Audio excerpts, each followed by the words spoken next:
What's up, guys? Welcome back to the channel. Today we're going to work on the 90 Civic DX. If you hadn't seen this previous video, this is the D16Y7 Y8 Mini-Me with the Jackson Racing Supercharger. Got some work I want to do on it to try to get it back onto the street today. First thing I'm going to do is swap out the hubs.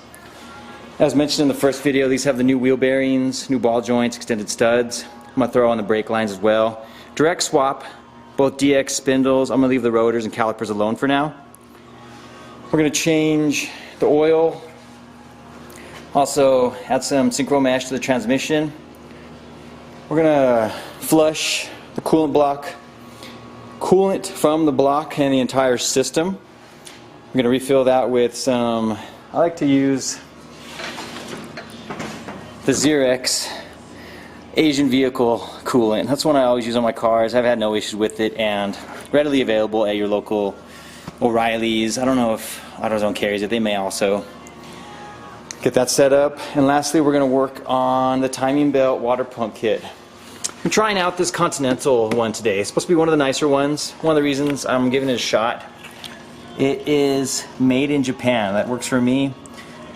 And read nothing but good things about it. Continental's a great brand, obviously, for tires, and we're going to try it out for the timing belt kit today. So maybe a couple other things I might want to work on. This car, it had some belt slippage from the Supercharger itself, and it's weird. This pulley, it looks like it's an aftermarket pulley where there's no edge here. Like the belt is right up to the base of this. So when I pull off the belt, obviously to change out the timing belt and everything, I'm going to see if I can get this pulley off. Looks like you just have a crescent wrench and another wrench over here to get the nut off.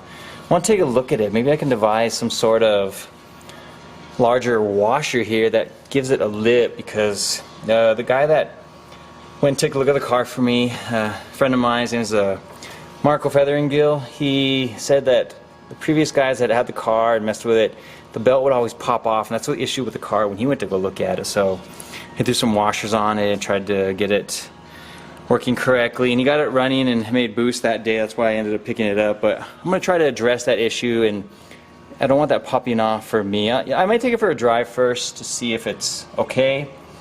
If not, I think I have an idea of what I can do to take care of that. And I bought a little generic intake for about 30 bucks. Maybe I'll get that put on today, relocate the IAT back over here, and just try to clean some of this up and get everything a little bit more tidy so we can take it for a spin. So let's get to it, guys.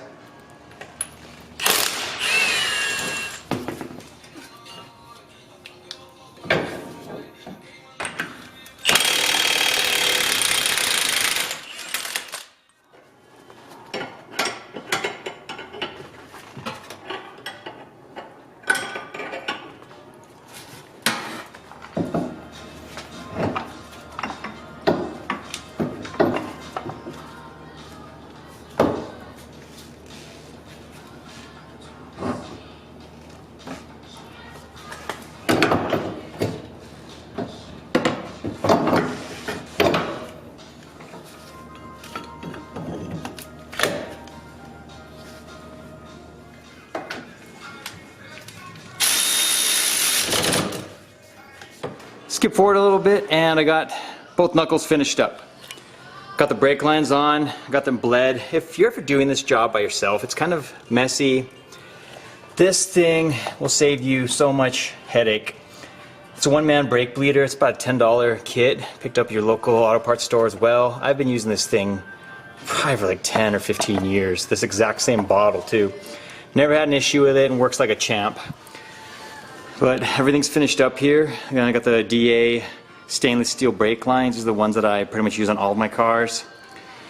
And it's bled. Whenever you're bleeding it, I always spray it down after you're done installing, and that way when you're bleeding it, you'll be able to see if there's any leaks there, if you got everything tightened up correctly. But kind of a messy job, and it doesn't take too long. It took me maybe an hour and a half, 2 hours to get everything swapped out and bled. But these are finished. I'm gonna go ahead and get the wheels back on. Actually, no, I'm not gonna put the wheels on yet. I'm just gonna keep moving forward and start working on this timing belt kit.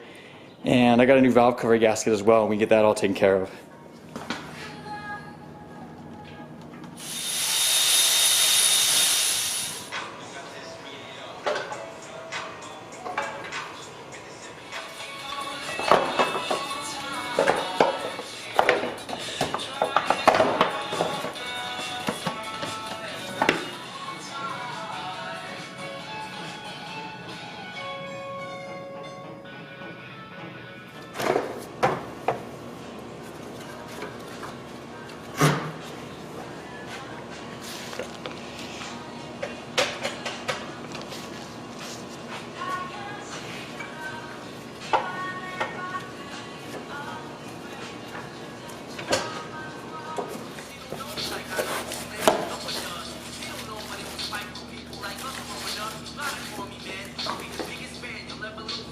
So it came with Koyo tensioner, water pump, looks like a GMB, made in Japan.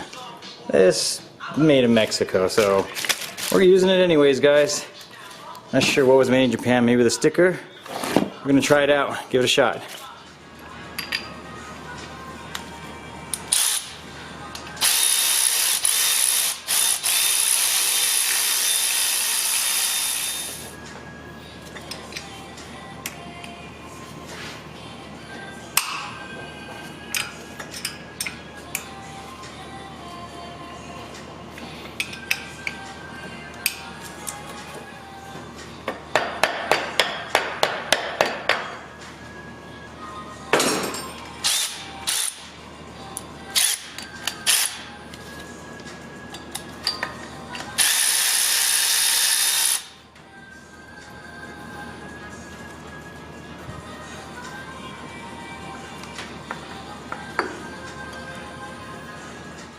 Got the top one installed, cleaned up all the surface area around it.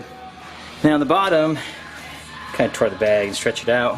I put an OEM Honda crank seal down there just because I had ordered that one and the kit didn't come with one. Normally I like to use always OEM Honda, but so this kit came with the top one. I'm going to try that out. I feel like this one's easier to change if it starts to leak.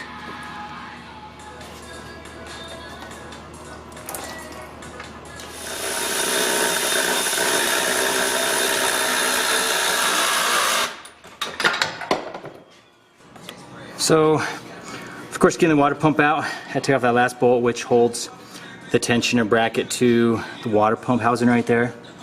Something I'd like to show you guys. See how in here, down in there, it's all like beat in, obviously for the supercharger, I guess, when they put the pulley in, and I don't know, maybe they could have avoided this area, and you know, it probably is really tight.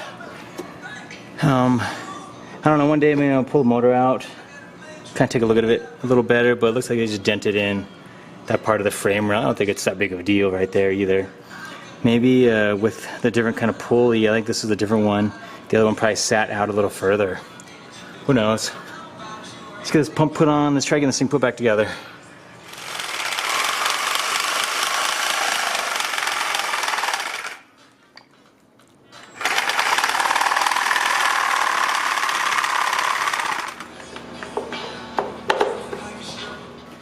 You know, one thing I've never had to change before. I did it on Ray's car. I didn't record it. Trying to figure these out. At first I was like, what in the world? How do I get these off? Easiest way on an old one is using a blade, because they're usually like hard now. They're not as flexible as they used to be. So you can tear them off. And then with the new one, you'll need to, I usually slide the screwdriver in here, separate that. You don't want to put, of course, this on first. If you don't put it on first, you might be SOL. Put that there, get a socket, and then with that, holding that on top, putting the new gasket on there, you just do that. It'll push it over, and this one is now replaced. Finished up 2, actually 3 already. I'm gonna finish the last 2, got the longer one and another smaller one. Then we get the valve cover put on.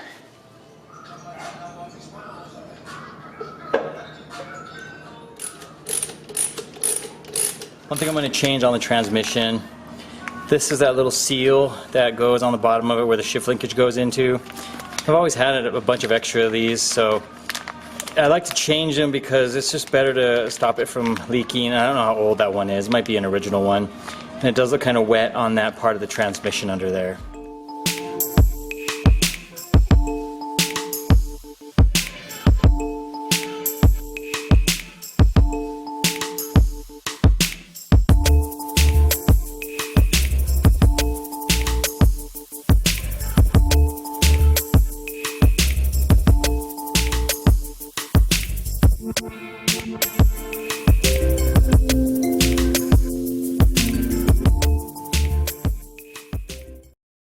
So what's up, guys? It's about 3 days later. After I finished up the wiring that night, I haven't had a chance to touch it. Earlier this afternoon, I was able to make it out to a junkyard and there was an EG out there, so I picked up, this is off a D16Y8. It has a fuel pressure regulator on the far side, which is what I was shooting for. I grabbed the regulator.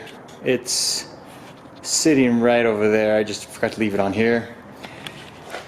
And I pulled off the old fuel rail. This one was off of actually like a Y7Y8 head. And if you look, they actually had to, they opened up the hole right here and this one for it to mount correctly on here. If you look, the Charger has one hole here. Then there's two provisions right here. The outer one was bolting up here. It looks like the Z6 actually will fit perfectly for these two. Unfortunately, this one's broken, so I can't do anything about that. So these two should work perfectly fine. And I took the fuel line that was off of the Z6. I also picked up another one off of that, it's like a Y8 engine it was, which has that band. It might be the same as that. Regardless, these are always handy to have in the future because these can sometimes get brittle and kind of fall apart. So I grabbed all three of those and we're going to swap this over real quick. We can go ahead and start flushing the coolant and take it for a spin. I want to see how it works out. Oh, let me show you guys something. This is wild. Not necessarily wild, it's just kind of tacky. The battery, I have it sitting here in the trunk. This is how it was mounted. There's a battery tie down right here. And then look, they have like this, I don't know, some sort of wiring. And this was going on top, and that's what was holding the battery in place. We're gonna actually utilize that for now. If it's holding it in place, not allowing it so I can drive it around the street, I don't want to leave it back here. But I just thought I'd show you guys how kind of wild this is and the way they set it up.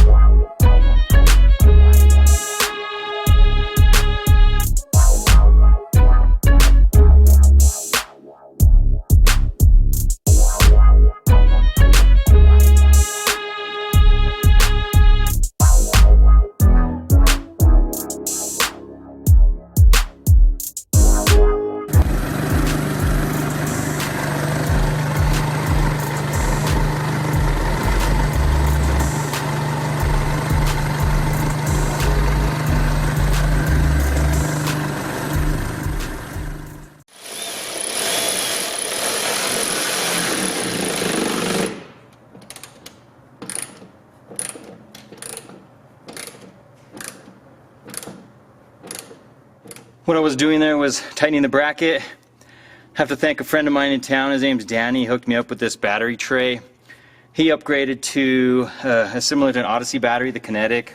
So he's using a smaller battery, no longer needed this. Gave this to me. He used the OEM mounting harder, which is really cool.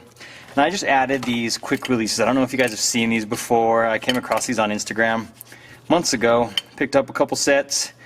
And I'm trying to get them all set up on all my cars because obviously I don't drive them that frequently, so I need to disconnect the batteries. But all you do, put it on here, snap it down. And once you do that, it's on tight.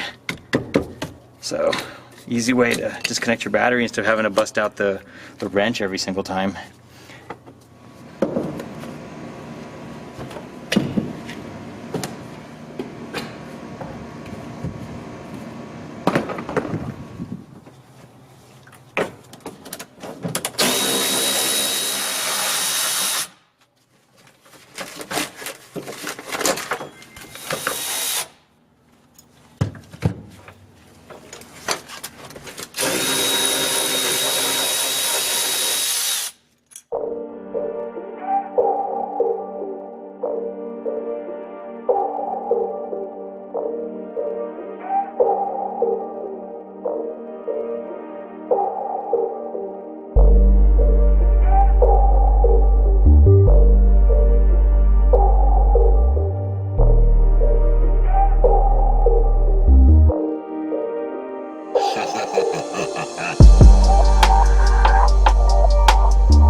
And these are like an eBay brand. They're not like a energy or pro thing. No. Oh, I thought they were.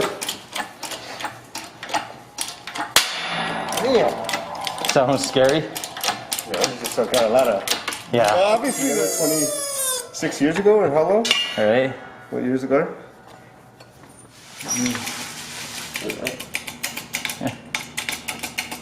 There you go. Boom. Yeah. Almost. Oh no. Put your finger in there, Gabe. I got it. There we go.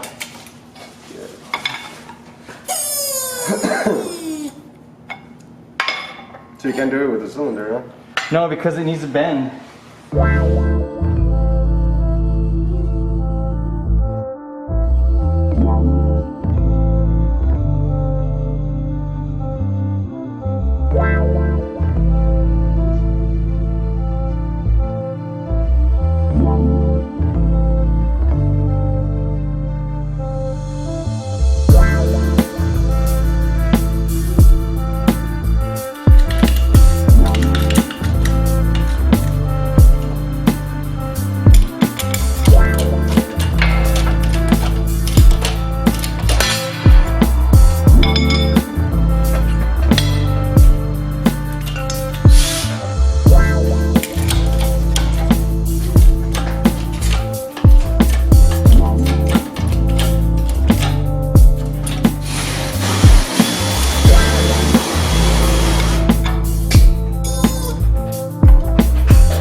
And that wraps up the suspension bit for today, guys. Tune in next week. We're going to try to figure out an issue we're having with this particular trailing arm or tow arms, who knows. Look at how far the front is sticking out. And that is with adjustment all the way in. We'll get to that next week. Hopefully we can get it figured out and get it fixed and finally get this car driven down the road. See you soon.